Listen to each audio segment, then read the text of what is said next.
Bom dia! Tô aqui com meu cafezinho, com a minha Bíblia aberta. Quero saber de ti. Tu também tá com teu café aí, com a tua Bíblia? Vamos começar hoje o nosso estudo. Nós vamos estudar o capítulo 6 de Provérbios. Vamos lá? Advertências contra a insensatez. Meu filho, se você serviu de fiador do seu próximo, se com um aperto de mãos empenhou-se por um estranho e caiu na armadilha das palavras que você mesmo disse, está prisioneiro do que falou.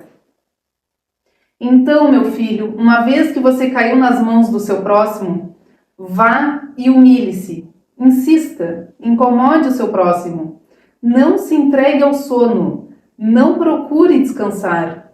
Livre-se como a gazela se livra do caçador, como a ave do laço que a pode prender. Aqui esses versículos eles começam dando um conselho sobre quem assume responsabilidade financeira, principalmente por outras pessoas, ou seja, quando tu te torna fiador de alguém. Quando o texto diz que se tu serve de fiador do seu próximo, ficou preso pelas palavras da sua boca. Aqui ele está mostrando uma coisa muito real, que tu pode te prender por algo que tu mesmo disse sim sem pensar. Sabe quando alguém pede pra gente algo como, só assina aqui pra mim, me ajuda com teu nome, é rapidinho, não vai dar problema. E tu, por impulso, por querer ajudar, ou até muitas vezes por não saber dizer não, tu aceita. E a Bíblia aqui está sendo muito clara em relação a isso. Cuidado com decisões impulsivas, porque elas podem te aprisionar depois. E se tu já fez isso, se já entrou numa situação assim, a orientação da Bíblia é bem direta. Ela diz, vai atrás da pessoa, conversa, te posiciona, tenta sair desse compromisso. E quando ele diz, livre-se como a gazela das mãos do caçador, isso quer dizer que é para tu sair com urgência. Uma gazela, ela não pensa duas vezes, ela corre pela vida dela. Ou seja, não trata isso como algo leve, resolve o quanto antes.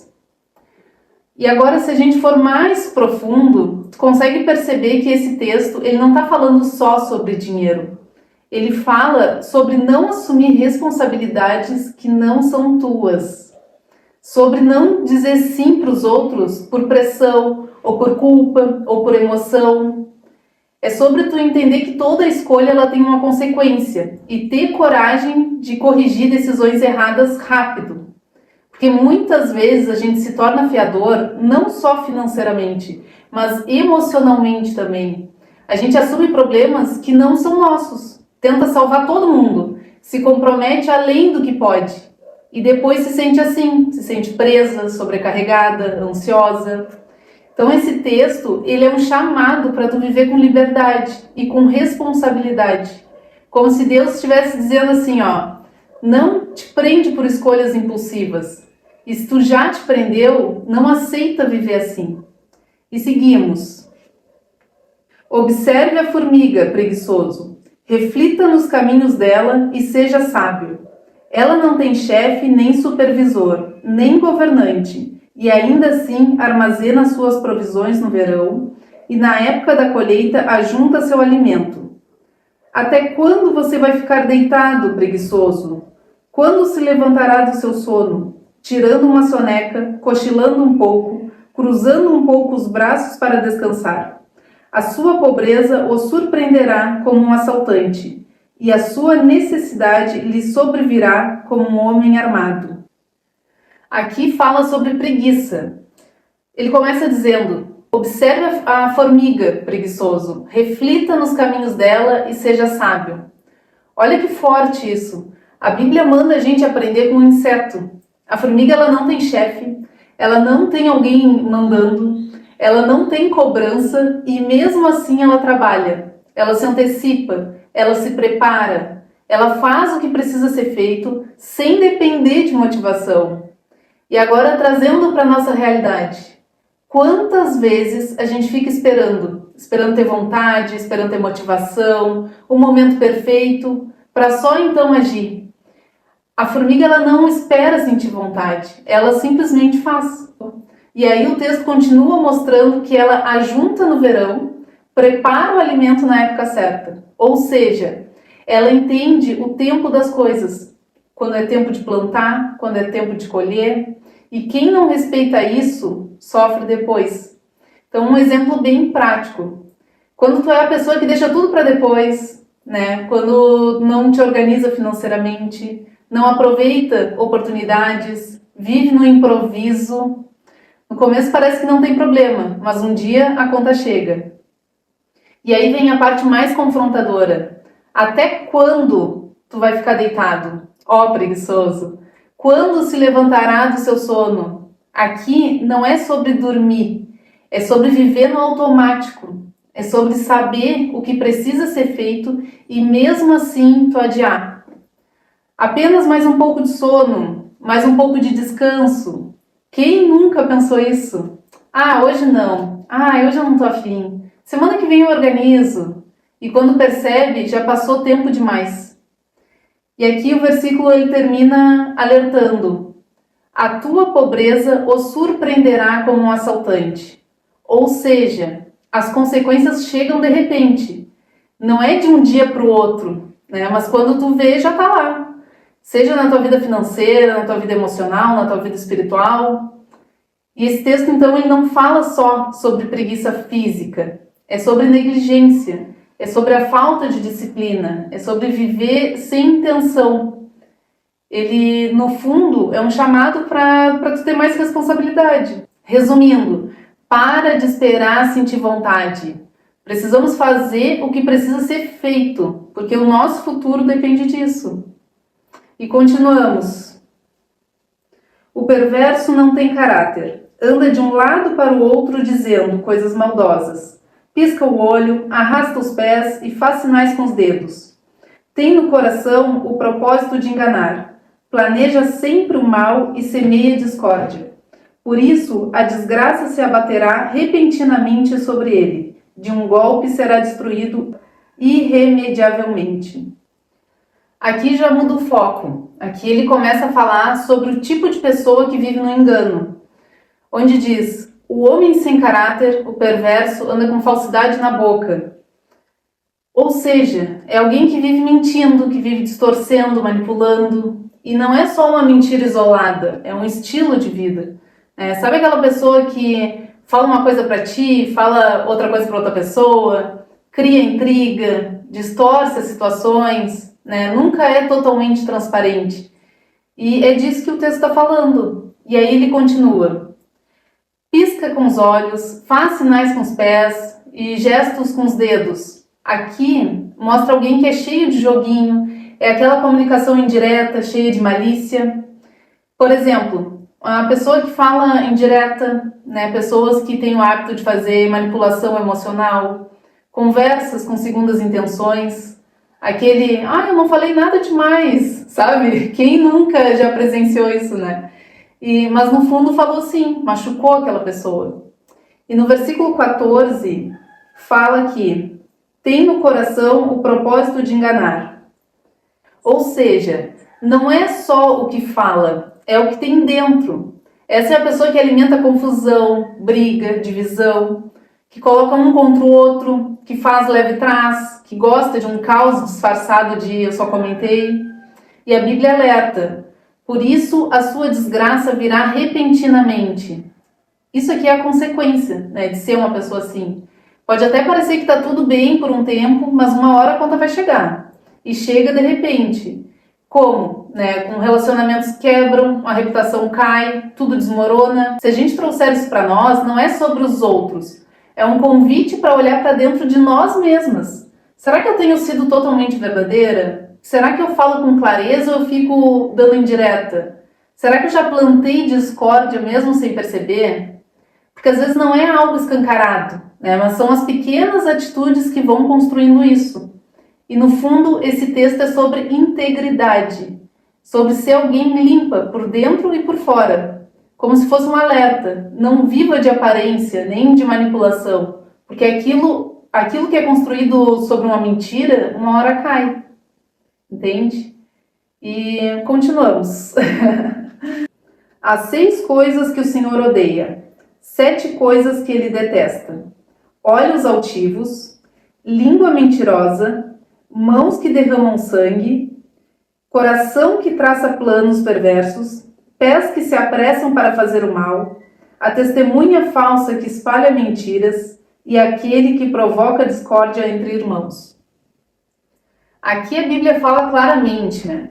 Existem coisas que Deus odeia. Então ele diz, há 6 coisas que o Senhor odeia, 7 coisas que ele detesta. Ou seja, não é Deus não gosta muito. Não, ele detesta aquilo ali. E aí começa a listar. Então, olhos altivos, que é o orgulho, né? É aquela pessoa que se acha superior, que olha os outros de cima, que se coloca como melhor. Sabe quando alguém não ensina, não ajuda, não reconhece ninguém, porque acha que já sabe tudo? Isso afasta totalmente de Deus. Outra coisa que fala, né? Língua mentirosa. Aqui não é só tu mentir, uma mentira grande, né? É tu falar meia verdade, é tu distorcer história, é falar algo para se beneficiar. Então, coisas que às vezes parecem pequenas, mas Deus leva muito a sério. Fala também, mãos que derramam sangue inocente. Aqui pode ser literal, né, porque é um mandamento de Deus, não matarás, mas também aponta para atitudes que ferem pessoas inocentes. Hoje isso pode ser ferir alguém emocionalmente, prejudicar alguém sem motivo, agir com injustiça. Também fala, coração que traça planos perversos. Isso daí, assim, ó, não é algo que aconteceu sem querer. É quando a pessoa, ela pensa, planeja, arquiteta algo ruim. É quando ela tem essa intenção. E onde fala, pés que se apressam para fazer o mal. Aqui fala de alguém que não só pensa, mas ela corre para fazer. Tem gente que tem facilidade e até prazer em fazer o que é errado, né? Não resiste, não luta contra, simplesmente vai. E onde diz, testemunha falsa que espalha mentiras. Isso aqui é muito sério. Que é quando alguém fala que não é uma coisa que não é verdade sobre outra pessoa. Então pode ser fofoca, julgamento, uma acusação, né? Isso destrói a reputação de muita gente. Não só de quem tá falando, mas quando tu fala sobre aquela pessoa, tu destrói a reputação dela. E aí, claro, quando a verdade aparece, a tua reputação que é destruída. E aquele que provoca discórdia entre irmãos. Esse aqui fecha a lista. E não é por acaso. Essa pessoa que ela provoca discórdia entre irmãos é quem divide, quem separa, quem cria conflito. Sabe aquela pessoa que leva e traz, que cria mal entendido, que coloca um contra o outro? Isso Deus detesta. E esses versículos é como se Deus estivesse falando pra gente, né? Ó, te afasta disso. Não seja uma pessoa assim, porque isso destrói vidas, inclusive a tua. E seguindo. Advertências contra o adultério. Meu filho, obedeça aos mandamentos de seu pai e não abandone o ensino de sua mãe. Amarre-os sempre junto ao coração. Ate-os ao redor do pescoço. Quando você andar, eles o guiarão. Quando dormir, estarão o protegendo. Quando acordar, falarão com você. Pois o mandamento é lâmpada, a instrução é luz, e as advertências da disciplina são um caminho que conduz à vida. Eles o protegerão da mulher imoral e dos falsos elogios da mulher leviana. Não cobice em seu coração a sua beleza, nem se deixe seduzir por seus olhares, pois o preço de uma prostituta é um pedaço de pão, mas a adúltera sai à caça de vidas preciosas. Pode alguém colocar fogo no peito sem queimar a roupa? Pode alguém andar sobre as brasas sem queimar os pés? Assim acontece com quem se deita com a mulher alheia. Ninguém que a toque ficará sem castigo. O ladrão não é desprezado se, faminto, rouba para matar a fome. Contudo, se for pego, deverá pagar 7 vezes o que roubou, embora isso lhe custe tudo o que tem em casa. Mas o homem que comete adultério não tem juízo. Todo aquele que assim procede a si mesmo se destrói. Sofrerá ferimentos e vergonha, e a sua humilhação jamais se apagará, pois o ciúme desperta a fúria do marido, que não terá misericórdia quando se vingar. Não aceitará nenhuma compensação. Os melhores presentes não o acalmarão. Aqui fala sobre pureza. fidelidade e as consequências do adultério.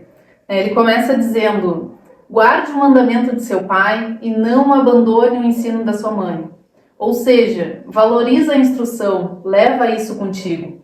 Não é só tu ouvir, né? É tu guardar, é deixar isso te guiar no dia a dia. E o versículo continua: eles o guiarão, o protegerão, falarão com você. E olha que interessante isso, né? A sabedoria, ela vira como uma voz dentro de ti. Sabe quando tu tá prestes a fazer alguma coisa errada e vem aquele pensamento? Não faz isso. É disso que esse versículo ele tá falando. E aí o texto, ele entra direto num alerta. Eles o protegerão da mulher imoral. Aqui pode parecer que é só sobre uma mulher, mas na prática é sobre tentação. É sobre aquilo que parece bom na hora, mas te destrói depois. E onde diz: não cobice em seu coração a sua beleza. Ou seja, o problema não começa na atitude, né, em tu ir até a mulher, tu estar com aquela mulher, por exemplo. Começa no teu coração, começa no olhar, no pensamento, naquilo que tu alimenta.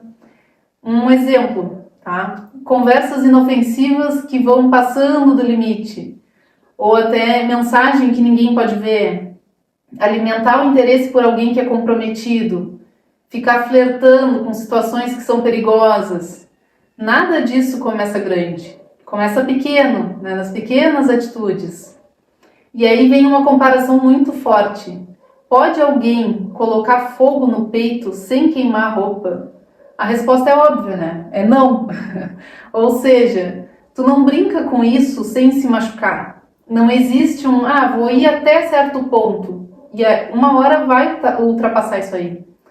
E depois ele começa a falar sobre as consequências, né? Como a perda, a destruição, a vergonha, as feridas que não se apagam.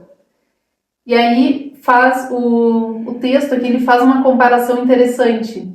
Um ladrão até pode roubar porque ele está com fome. E ainda assim, ele paga pelo que ele fez. Mas no adultério, a consequência é muito mais profunda. Porque não é só um erro, é uma quebra de aliança. Então no versículo ele fala sobre o marido traído. O ciúme ele desperta a fúria do homem. Ou seja, isso gera dor, gera revolta, destruição do relacionamento. E se a gente trouxer isso para hoje, não é só sobre traição física, né? Traição no casamento. É sobre limite. Sobre não brincar com situações que podem destruir a tua vida, a tua família, a tua paz. É sobre entender que nem tudo que parece bom é seguro. E nem toda conexão ela deve ser alimentada, né? Nem todo sentimento ele deve ser seguido. Então, resumindo, esse texto ele é um chamado para a sabedoria e para o domínio próprio, né? O autocontrole. Não alimenta aquilo que pode te destruir, porque tem coisas que depois que acontecem, elas deixam marcas que não vai se apagar, né? Ou que não se apaga muito fácil também. E no fim, Provérbios 6, ele não é só um monte de conselho solto, é um chamado para tu viver com responsabilidade em todas as áreas da tua vida. Responsabilidade com o que tu fala, com o que tu assume, com o que tu faz, com o que tu alimenta no teu coração, porque tudo isso tem consequências. E esse capítulo ele mostra que pequenas decisões geram grandes prisões. As pequenas negligências, elas geram grandes perdas. Mas também mostra algo muito importante, tá? Que isso aí é uma coisa que a gente tem que internalizar. Tu pode corrigir. Se tu tá errando, tu pode corrigir. Tu pode mudar. Tu pode escolher diferente a partir de hoje. E agora vamos para as nossas perguntas, né? Para a gente fazer uma reflexão do nosso capítulo 6 de Provérbios. Eu tenho dito sim por pressão, medo ou necessidade de agradar? Muitas vezes a gente fala assim, né? Principalmente por medo de dizer não, para querer agradar outra pessoa. Segunda pergunta. Eu tenho coragem de me posicionar ou eu fujo de conversas difíceis? Eu tenho carregado pesos que não são meus? Quantas vezes a gente faz isso, né, gente? O que eu tô adiando que já deveria ter feito? E se eu continuar com os mesmos hábitos, onde eu vou chegar? Eu sou a mesma pessoa em todos os ambientes? Ou eu sou uma pessoa na rua e outra dentro de casa? Acontece muito da gente ser super querido com as pessoas da rua e às vezes ser grosseiro com as pessoas dentro de casa, né? Reflitam. O que eu tenho alimentado em pensamento que ninguém vê? O que eu preciso começar hoje sem esperar vontade? Essas são algumas perguntas para a gente fazer essa reflexão. E vamos agora fazer a nossa oração para abençoar esse dia maravilhoso que está sendo hoje. Então, fecha teus olhos, te concentra.